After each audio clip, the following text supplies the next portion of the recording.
everyone, and welcome back to Dr. Happy Vagina. And today's episode will be about pelvic floor anatomy and physiology. And anatomy and physiology is the fundamental in everything we will discuss further in this channel. So try to take time to really look at these videos thoroughly. And for me, it took many years before I understand the complex anatomy of the women's pelvic floor. And it will be divided into two sections. Section 1, where we speak more about the muscles in the pelvic floor, and Section 2, where we speak about the fascia and the nerves of the pelvic floor. And I will also use some 3D models to illustrate these structures for a better understanding. All right, let's dive into it. So in this video, I will take you through the female pelvic floor anatomy, and in this part 1 video we will focus on the muscles in the female pelvic floor.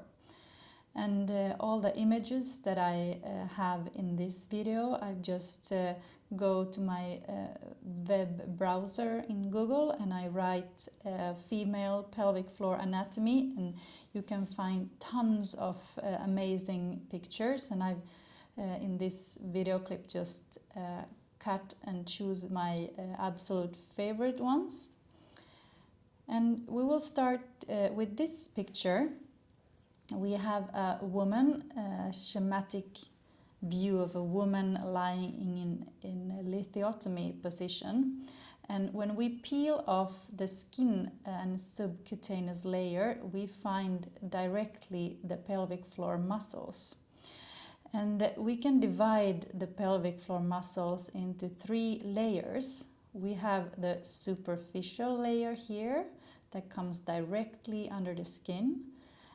When we take off this layer, we find the middle layer that you can see here on the right hand side in this picture. And then when we peel off these 2 layers, we find the deep layer here. And I will take you through these layers step by step. We see up here we have the urethra where the pee comes out. Here we have the vaginal opening, and here we have the anus. And in this area between the vagina and the anus, we have a very important structure called the perineal body. And the perineal body is a place where very important muscles of the pelvic floor attaches. And the first muscle that we will discuss is this muscle that you see here. It's called the bulbocavernosus or sometimes the bulbospongiosus muscle. And it starts up here from the pubic bone and the clitoris, and it goes down, it's underneath the labias, and it attaches in the upper part here of the perineal body. And this muscle is like the vagina's mouth or lips, so it keeps the vaginal orifice closed.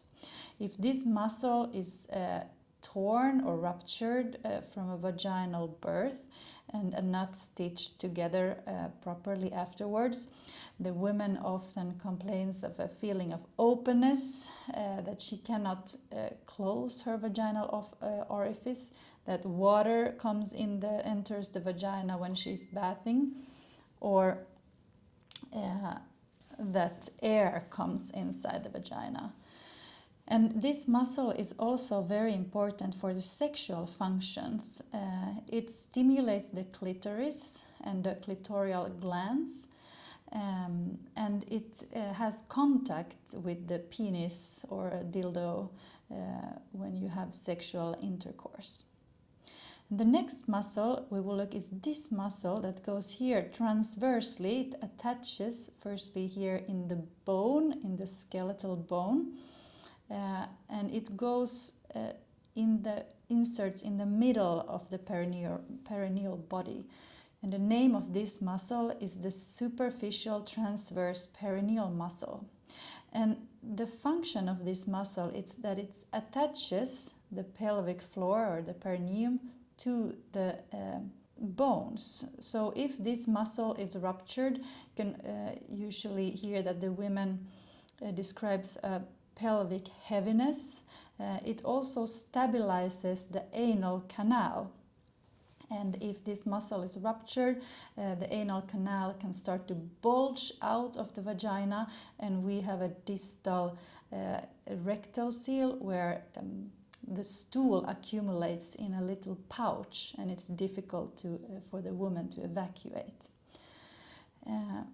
And then down here, we have the anal sphincter muscle that is important for the fecal continence. And we will dive deep in looking at this muscle, the external and the internal sphincter muscles, later on in this clip. So here we have the superficial muscles. And when we take away these muscles, we come to the intermediate layer. And this layer we call the urogenital diaphragm. And we will look at the next picture to zoom into this area. So in this picture we are zooming in to look at only the urogenital diaphragm, which is the intermediate layer of these three muscle structures in the pelvic floor. So here we had the bulbocavernosus muscle, we have peeled that off. Here we have the transverse superficial muscle, and here we have the external sphincter. And we take this bulbocavernosus off, we see here is the clitoris. We have the bulbs of the vestibule that is important for the sexual arousal mechanism. They are filled with fluid when the woman gets aroused. And here we have the gland of the Bartolini that produces lubrication for the vagina. And under this we have a sheet of fibrous membrane that we call the perineal membrane, that is like a glue that glues the superficial muscles to this intermediate muscle, so they all stick together. And when we open this sheet of the perineal membrane, we can see we have the urethra here, and around the urethra we have a very important muscle called the urethral sphincter muscle that is very important for the urinary continence. We also have a muscle that goes here. It goes over the urethral sphincter and goes on the other side here, and it's called the compressor urethra muscle. It's also a part of the urinary continence mechanism. And here we also have the deep transverse perineal muscle that goes directly under the superficial transverse perineal muscle. Okay, so this was the urogenital diaphragm. And we will look at one more picture to illustrate these three different layers. Here we have cut off the bulbocavernosus muscle. We have the transverse perineal muscle here attaching the perineal body to the skeletal bone. And then we have the external anal sphincter muscle here. And under these superficial muscles we have the urogenital diaphragm going here like a triangular structure. Here in the back side, here in the deeper layer, we can see the last part of this muscle layers that is more deep, and this muscle layer we call the levator ani muscles. And when we dive more deep in and we look at the levator ani, we see here that we have the pubic bone up here. Here we have the urethral opening where the pee comes out. Here we have the vagina, and here we have the rectum. And you see all of these muscles are together called the levator ani muscles. And it's the deep, big, strong squeeze muscles of the pelvic floor. And these muscle fibers have little different kind of names depending on where the muscle fibers go. So a good important rule of thumb is that they start here up in the pubic bone, and depending on where the muscle fibers go, they have different kind of names. So we have muscle that goes here attaching to the pubic bone, called in going around the vaginal orifice here, called the pubovaginalis muscle. Then we have muscle fibers going from the pubic bone to the perineum that is located here. It's called the puboperineal muscles. And we have also structures that go to the anus, the anal canal here. We have the puboanal muscle structure. And then we have a muscle that goes from the pubic bone all around the rectum here, like a loop. And this is called the puborectalis muscle.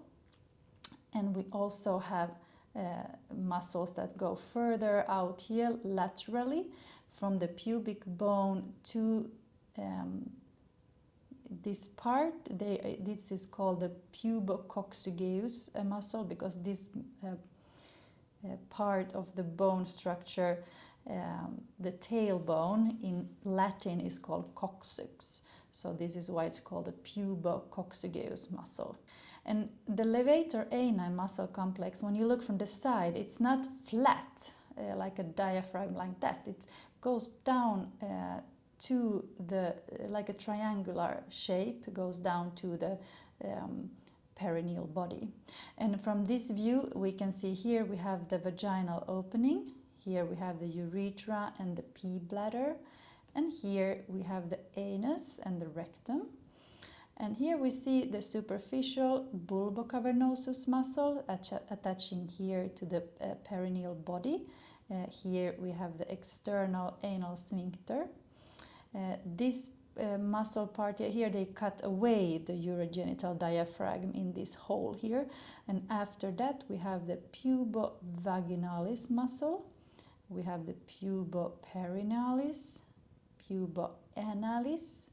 We also have the puborectalis, and you see the puborectalis muscle is going around the rectum, and it's making the rectum go into a 90-degree angle. And this muscle is mostly squeezed, so it's squeezing the rectum to go into an angle, and this helps us to maintain our anal continence.